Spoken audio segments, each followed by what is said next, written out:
డిసెంబర్కి వస్తాయి, జనవరికి వస్తాయి, ఇదే గోల. 5 ఏళ్ళు ఎప్పుడు వస్తుంది?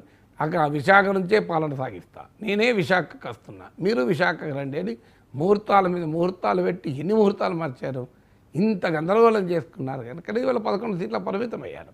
ఇప్పటికైనా అర్థం చేసుకొని, జరిగిన పొరపాటు అర్థం చేసుకొని, అమరావతి రాజధాని మేము కట్టుబడి ఉన్నాం, మాది politically mistake, let's move on అనే స్టాండ్ తీసుకోగలగాలి. అది చాలా ధైర్యం ఉండాలి రాజకీయ నాయకత్వానికి. ఆ ధైర్యం లేక ఇంకా ఆ రోజున్న పరిస్థితుల్లో 3 రాజధానులు అన్నాం, ఈ రోజున్న పరిస్థితుల్లో 1 రాజధాని అంటాం, మళ్ళీ రేపున్న పరిస్థితుల్లో 4 రాజధానులు అంటాం, ఎల్లుండున్న పరిస్థితుల్లో 2 రాజధానులు అంటాం. ఇట్లా మారుతుందండి పరిస్థితులు మారడం ఏంటి? సో ఇప్పుడైనా రాజధాని పైన మీ వైఖరి ఏంటి? ఇప్పుడేం చెప్పండి. అమరావతి ఒక్కటే రాజధాని ఉన్న కరెక్ట్ కాదు, 3 రాజధానులు కరెక్ట్గా చెప్పండి ధైర్యంగా. ప్రజలు మంచో చెడో నిర్ణయించుకుంటారు కదా.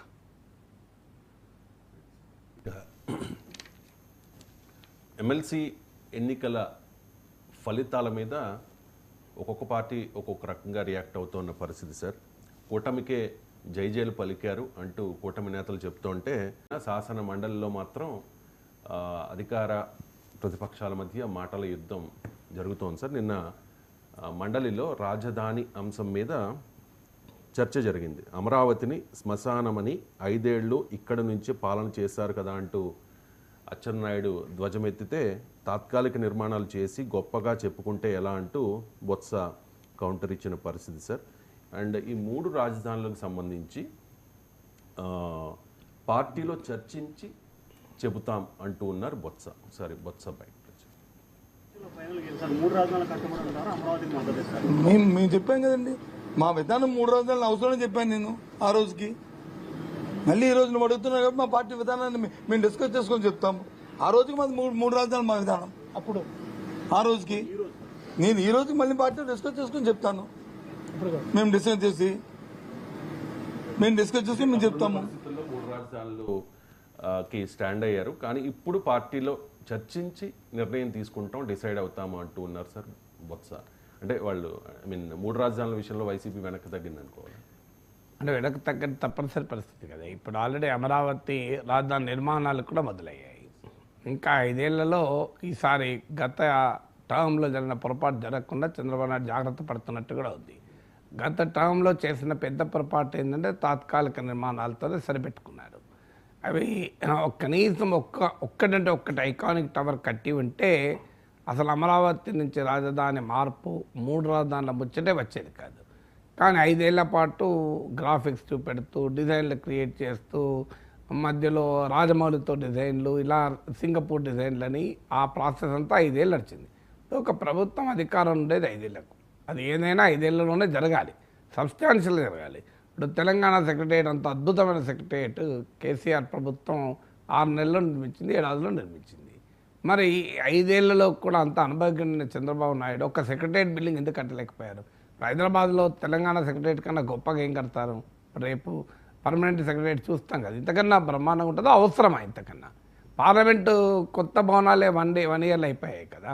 అందువల్ల కారణాలు ఏదైనా లాస్ట్ టర్మ్లో చేసిన పెద్ద పొరపాటు ఏంటంటే 5 ఏళ్ల పాటు అమరావతిలో తాత్కాలిక నిర్మాణాలతోనే సరిపుచ్చారు. దాని ఫలితం కూడా అనుభవించారు. ఎందుకంటే మీకు ఎలక్షన్స్లో మంగళగిరి నుంచి లోకేష్ ఓడిపోయాడు 19లో, తాటికొండ నుంచి టీడీపీ ఓడిపోయింది. రాజధాని ప్రాంతంలో ఉన్న సీట్లన్నీ టీడీపీ ఓడిపోయింది. ఎందుకు ఓడిపోతాను? ప్రజలు ఎందుకు తిరిగి చెప్తారు లేకపోతే? సో ఆ అనుభవం నుంచి ఈసారి తెలుగుదేశం నేర్చుకుంటున్నట్టు కనబడుతుంది. అందువల్ల ఈ నిర్మాణాలని 5 ఏళ్లలో పూర్తి చేయాలి అనేటువంటి ఆలోచనలు ఉన్నారు. 5 years is a very long period అండి. ఒక సెక్రటరియట్ బిల్డింగ్, అసెంబ్లీ బిల్డింగు, ఒక హైకోర్టు బిల్డింగ్ కట్టడానికి 5 ఏళ్ల కన్నా ఎక్కువ అవసరమా? పెద్ద పెద్ద పార్లమెంట్ సెంట్రల్ విస్టా ప్రాజెక్టే కట్టేశారు కదా. అందులో ఇవాళ ఉన్న ఆధునిక టెక్నాలజీతో అసలు చాలా చిన్న విషయం అది. ఇక మొత్తం అమరావతి ఒక రాజధానిగా, ఒక వరల్డ్ క్లాస్ సిటీగా అది ఒక్క రోజులో పూర్తి కాదు. It's a process. హైదరాబాద్ 400 ఏళ్ళలో ఎవాల్వ్ అయింది తప్ప రాత్రి హైదరాబాద్ ఎవాల్వ్ కాలేదు. అందువల్ల అమరావతిలో రాజధానికి అవసరమైన పాలన, శాసన, న్యాయ, ఈ 3టికి అవసరమైన భవనాలు అయితే కష్టం కాదు. ఆ భవనాలను ఇప్పుడు ఈ 5 ఏళ్లలో పూర్తి చేయాలి. ఇప్పుడు ఆల్రెడీ టెండర్లు పిలుస్తున్నారు అని చెప్పారు. బహుశా ఈ ప్రాసెస్ ఇప్పుడు ఎందుకు అధికారంలోకి వచ్చి 1 year కూడా కాలేదు కదా, మరి టెండర్లు పిలిచేస్తున్నారు కదా. ఇదే పని 5 ఏళ్ళ ఫస్ట్ టర్మ్లో చేసి ఉంటే అయిపోయేది కదా. చేయకపోవడం వల్ల జగన్మోహన్ రెడ్డికి ఒక అవకాశం వచ్చింది. ఆ రోజున్న పరిస్థితి జగన్మోహన్ రెడ్డికి ఏంటి? అమరావతిని ప్రాజెక్ట్ అలాగే తీసుకెళ్తే అల్టిమేట్గా క్రెడిట్ చంద్రబాబు నాయుడుకే వస్తుంది. లేదని వదిలేస్తే ఆయన నష్టం అనుభవించాడు. అందువల్ల అమరావతిని చంద్రబాబు నాయుడు పెట్ ప్రాజెక్టుగా, పేటెంటెడ్ ప్రాజెక్టుగా టీడీపీ ప్రమోట్ చేయడంతో వైసీపీ దాన్ని తిరస్కరించింది. కానీ జగన్ చేసిన పెద్ద పొరపాటు ఏంటంటే ఒక నాయకుడి పైన కోపంతో అమరావతిని తిరస్కరించడం చేసిన మిస్టేక్. 3 రాజధానులు అసాధ్యమని తెలిసి కూడా 3 రాజధానులు అంటే లీగల్గా సాధ్యమా అసాధ్యమా పక్క పెట్టండి, ప్రాక్టికల్గా అది అవసరమా అనేది ఒక ఇంపార్టెంట్ కదా. నేను అంతకుముందు మాట్లాడినప్పుడు చెప్పాను, సౌత్ ఆఫ్రికా లాంటి దేశమే 3 రాజధానులు ఉన్న దేశమే వెనక్కి వస్తుంది. ప్రపంచంలో ఏ దేశం కూడా 3 రాజధానులు పెట్టుకొని రాజ్యం వెళ్ళదు. అందువల్ల ఇది పెద్ద పొరపాటు జగన్ చేశాడు. ఆ పొరపాటు అనుభవించాడు కూడా. ఎందుకంటే విశాఖలో ఓడిపోయాడు, కర్నూలు ఓడిపోయాడు. మీరు విచిత్రం చూడండి, ప్రజల తీర్పు చాలా ఆసక్తికరంగా ఉంటుంది. చంద్రబాబు నాయుడు అమరావతి రాజధాని అనే అంశమే పట్టుకుని ఎన్నికలకు వెళ్తే ప్రజలు అమరావతి గడ్డ పైన టీడీపీని మంగళగిరిలో ఓడించారు, తాటికొండలో ఓడించారు. 3 రాజధానుల ఎజెండాతో జగన్ వెళ్తే వైజాగ్లో ఓడించారు, కర్నూలులో ఓడించారు. ప్రజలు ఎంత తెలివైన వాళ్ళు చూడండి. సో అందువల్ల ఇప్పుడు వైసీపీకి ఇంకో మార్గం లేదు. ఇప్పుడు ఇంకా 3 రాజధానులు పట్టుకుంటే జనం చీకొడతారు అని చెప్పి 3 రాజధానుల విధానం మార్చుకున్నామంటే రాజకీయంగా అపహాస్యం పాలవుతారు. అందువల్ల ఏమీ చేయలేని పరిస్థితుల్లో అప్పుడు అట్లన్నాం ఇప్పుడు ఇట్లన్నామని. రాజధాని అనేది ఆషామాషిగా రోజుకో మాట మార్చుకునే విధానం కాదు కదా. మీరు 2014లో ఇదే అమరావతికి జగన్ మద్దతు ఇచ్చాడు. అసెంబ్లీ సాక్షిగా 20,000 ఎకరాలు ఇంకా ఎక్కువ కావాలి, ఇంకా కొన్ని వేల ఎకరాలు కావాలని మాట్లాడారు. అమరావతికి మా పూర్తి మద్దతు అన్నారు. తర్వాత మళ్ళీ మాట మార్చారు. ఎన్నిసార్లు మారుస్తారు ఒక విధానం? ఒక కీలకమైన రాజధాని అనే అంశం పైన రాజకీయ పార్టీకి ఒక నిర్దిష్టమైన వైఖరి లేదు. అప్పుడున్న పరిస్థితుల్లో 3 రాజధానులు ఉన్నాం. ఇప్పుడు పార్టీలో చర్చించి ఇంకెప్పుడు చెప్తారు పార్టీలు చర్చ? ఎలక్షన్లు అయిపోయి 1 ఇయర్ అవుతుంది, దగ్గర 1 ఇయర్ అవుతుంది, ఇంకా చర్చించుకుంటూ కూర్చుంటారా?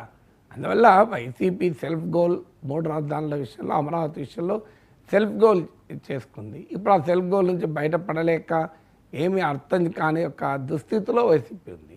చేసిన మిస్టేక్ పొలిటికల్గా యాక్సెప్ట్ చేసి మూవ్ ఆన్ కావాలి. అది ఆ రకమైన పొలిటికల్ మెచ్యూరిటీని ప్రదర్శించాలి.